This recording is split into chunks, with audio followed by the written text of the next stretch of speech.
اے باپ ابراہم، مجھ پر رحم کر کے لازر کو بھیج کے اپنی انگلی کا سرا پانی میں بھگو کر میری زبان تر کرے، کیونکہ میں اس آگ میں تڑپتا ہوں۔ ابراہم نے کہا، بیٹا یاد کر کہ تو اپنی زندگی میں اپنی اچھی چیزیں لے چکا اور اسی طرح لازر بری چیزیں، لیکن اب وہ یہاں تسلی پاتا ہے اور تو تڑپتا ہے۔ اور ان سب باتوں کے سوا ہمارے تمہارے درمیان ایک بڑا گڑھا واقع ہے، ایسا کہ جو یہاں سے تمہاری طرف پار جانا چاہیں نہ جا سکیں اور نہ کوئی ادھر سے ہماری طرف آ سکے۔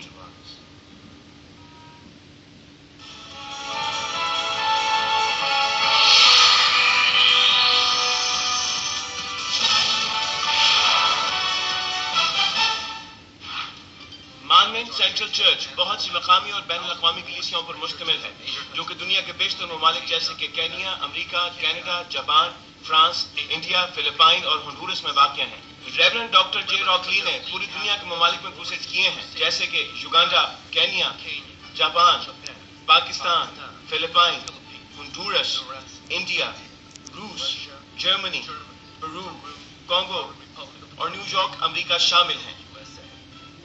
حالیہ کروسیڈ جو کہ میڈیسن اسکوئر گارڈن میں ہوا، 200 سے زائد ممالک میں سیٹلائٹ کے ذریعے نشر کیا گیا۔ ان کی روحانی اور شفائی عبادات کو 200 سے زائد ممالک میں سیٹلائٹ، ریڈیو، ٹی وی اور انٹرنیٹ کے ذریعے نشر کیا گیا ہے۔ سن 2000 میں یوگانڈا میں منعقدہ انجیل مقدس کروسیڈ کو CNN پر بھی دکھایا گیا اور ان کروسیڈ کی بنیاد پر انہیں بیداری کا عالمگیر رہنما قرار دیا گیا۔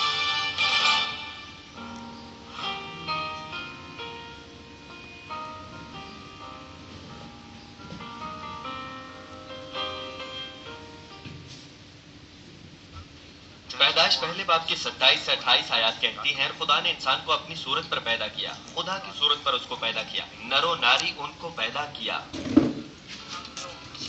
کیا آپ آدم اور حوا سے خدا باپ کی محبت کو محسوس کرتے ہیں؟ آدم اور حوا نے ممنوع پھل کھا کر نافرمانی کا گناہ کیا، اگرچہ ان کو خدا سے بہت محبت ملتی تھی۔ عزیز بھائیوں اور بہنوں، کیا انہوں نے نجات پائی؟ انسان کے پہلے قاتل قائن کے ساتھ بھی کیا معاملہ ہوا؟ پہلا تیموتھیوس دوسرے باب کی 4 آیت کہتی ہے، وہ چاہتا ہے کہ سب آدمی نجات پائیں اور سچائی کی پہچان تک پہنچے۔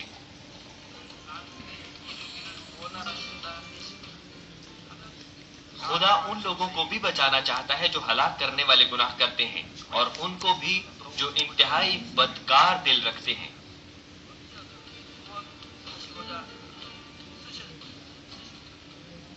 آپ اچھی طرح جانتے ہیں کہ دشمن ابلیس اور شیطان کے غلام کے طور پر رہنا کس قدر مشکل اور تکلیف دہ ہے۔ آپ یہ بھی اچھی طرح جانتے ہیں کہ خدا کی محبت میں آنا اور اس کی حفاظت اور رہنمائی میں رہنا کس قدر بابرکت ہے۔ اس لیے میں ایک بار پھر آپ پر زور دیتا ہوں کہ کوئی احمقانہ فیصلہ نہ کیجیے جو ہمیشہ کے لیے ناقابل واپسی نتیجے کا سبب بن سکے۔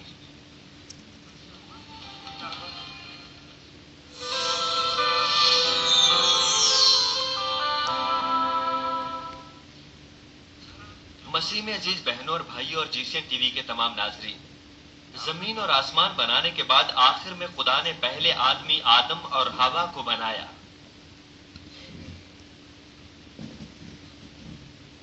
پیدائش پہلے باب کی 31 آیت کہتی ہے، اور خدا نے سب پر جو اس نے بنایا تھا نظر کی اور دیکھا کہ بہت اچھا ہے، اور شام ہوئی اور صبح ہوئی، سو چھٹا دن ہوا۔ آدم اور حوا کو بنانے کے بعد خدا نے ان کو برکت دی، یعنی خدا نے ان کو زمین اور سمندر اور ان میں تمام چیزوں پر حکومت کا اختیار اور قوت بخشی۔ پیدائش پہلے باب کی 27 سے 28 آیات کہتی ہیں، اور خدا نے انسان کو اپنی صورت پر پیدا کیا، خدا کی صورت پر اس کو پیدا کیا، نر و ناری ان کو پیدا کیا، اور خدا نے ان کو برکت دی اور کہا کہ پھلو اور بڑھو اور زمین کو معمور و محکوم کرو، اور سمندر کی مچھلیوں اور ہوا کے پرندوں اور کل جانوروں پر جو زمین پر چلتے ہیں اختیار رکھو۔ کیا آپ آدم اور حوا سے خدا باپ کی محبت کو محسوس کرتے ہیں؟ پہلوٹا بچہ ماں باپ کو بہت عزیز ہوتا ہے، اور پہلا آدمی آدم اور حوا خدا کے لیے کتنے خاص ہوتے ہوں گے۔ اس طرح خدا نے اپنے احساس کا اظہار کیا، لیکن ان کے گناہ کرنے کے بعد خدا کی عظیم محبت اور بھی زیادہ ظاہر ہوئی۔ آدم اور حوا نے ممنوع پھل کھا کر نافرمانی کا گناہ کیا، اگرچہ ان کو خدا سے بہت محبت ملتی تھی۔ عزیز بھائیوں اور بہنوں، تو کیا انہوں نے نجات پائی؟ اس کے علاوہ انسان کے پہلے قاتل قائن کے ساتھ کیا معاملہ ہوا؟ گزشتہ اجلاس میں آپ نے چھوٹے بچوں کی نجات کے معیار کے بارے سنا، اور آپ نے خدا کی عظیم محبت کو سمجھا جو ایک بھی اور جان کو بچانا چاہتا ہے۔ پہلا تموتھیوس دوسرے باب کی چوتھی آیت کہتی ہے، وہ چاہتا ہے کہ سب آدمی نجات پائیں اور سچائی کی پہچان تک پہنچے۔ خدا ان لوگوں کو بھی بچانا چاہتا ہے جو ہلاک کرنے والے گناہ کرتے ہیں، اور ان کو بھی جو انتہائی بدکار دل رکھتے ہیں۔ بات اصل میں یہ ہے کہ وہ اپنی بدی سے باز نہیں آتے اور آخرکار اپنے گناہوں میں تباہی تک پہنچ جاتے ہیں۔ لوگ کس قدر بدکار ہیں کہ محبت کے خدا کو جہنم جیسی جگہ بنانی پڑی۔ اس اجلاس میں میں تجسس کے ایک اور نقطے پر خطاب کروں گا، یعنی آدم اور حوا اور قائن نے نجات پائی یا نہیں۔ جب آپ سنتے ہیں کہ خدا نے ان لوگوں کے ساتھ کیسا عمل کیا جنہوں نے گناہ کیا تھا، تو مجھے امید ہے کہ آپ خدا کی لافانی محبت کو سمجھنے کے قابل ہوں گے۔ ایسا کرنے سے مجھے امید ہے کہ جب آپ جہنم کی خوفناک حقیقتوں کو تفصیل سے سنیں گے تو خدا کی محبت کو یاد رکھیں گے۔ مسیح میں عزیز بہنوں اور بھائیوں، آدم اور حوا کی نافرمانی شدید المناک نتیجہ رکھتی تھی۔ آدم اور حوا کو باغ عدن سے باہر نکال دیا گیا جہاں وہ کثرت میں رہ رہے تھے اور کسی چیز کی کمی نہ تھی۔ ان کو اس زمین پر نیچے آنا پڑا جس میں آنسو، غم اور تکلیف تھی۔ وہ جسمانی انسان بن گئے جن کو وقت گزرنے پر آخر مرنا تھا۔ زمین اپنی ہر چیز کے ساتھ لعنتی ہو گئی۔ اب ان کو اپنے ماتھے کا پسینہ بہا کر جھاڑیاں اور اونٹ کٹارے کھینچنے تھے اور زمین سے پیداوار حاصل کرنی پڑنی تھی۔ صرف آدم اور حوا کو ہی نہیں بلکہ ان کی اولاد کو بھی زمین پر رہنا تھا جس میں گناہ ہے، بیماریاں ہیں، آفتیں ہیں، تکالیف ہیں اور موت ہے۔ کچھ لوگ کہتے ہیں کہ آدم اور حوا نجات یافتہ نہیں تھے کیونکہ وہ ان سب چیزوں کے واقع ہونے کا سبب تھے، لیکن بائبل مقدس پر غور کرنے سے ہم سمجھ سکتے ہیں کہ خدا نے ان کے لیے بھی نجات کی راہ کھولی۔ عزیز بھائی اور بہنوں، آج کل کے لوگ جو گناہ سے بھرے پڑے ہیں ان کے ساتھ موازنہ کریں تو آدم اور حوا پاک اور بہت اچھا ضمیر رکھتے تھے۔ موروثی گناہ جو آدم سے منتقل ہو چکا ہے، یعنی دل کی گناہگار فطرت نسل در نسل موٹی اور موٹی ہوتی گئی۔ لوگوں نے خود کو خدا سے زیادہ دور بھی کر لیا، وہ بڑھ چڑھ کر گناہ کرنے لگے اور ان کے دل بھی گناہ سے داغدار ہو گئے۔ آپ اور میں دنیا کے آخری ایام میں رہ رہے ہیں۔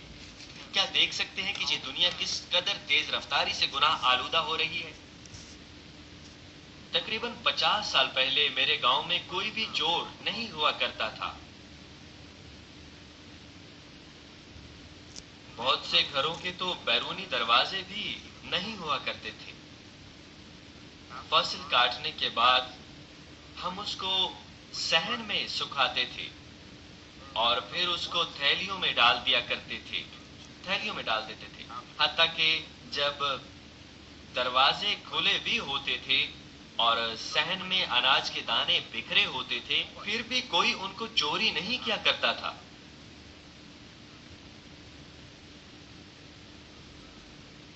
آج کل کے لوگوں سے موازنہ کرنے پر آدم اور حوا جب اس زمین پر نیچے آئے تو وہ بہت اچھا دل رکھتے تھے۔ جب وہ اس زمین پر رہ رہے تھے انہوں نے اپنی گزشتہ غلطیوں سے پوری طرح توبہ کی۔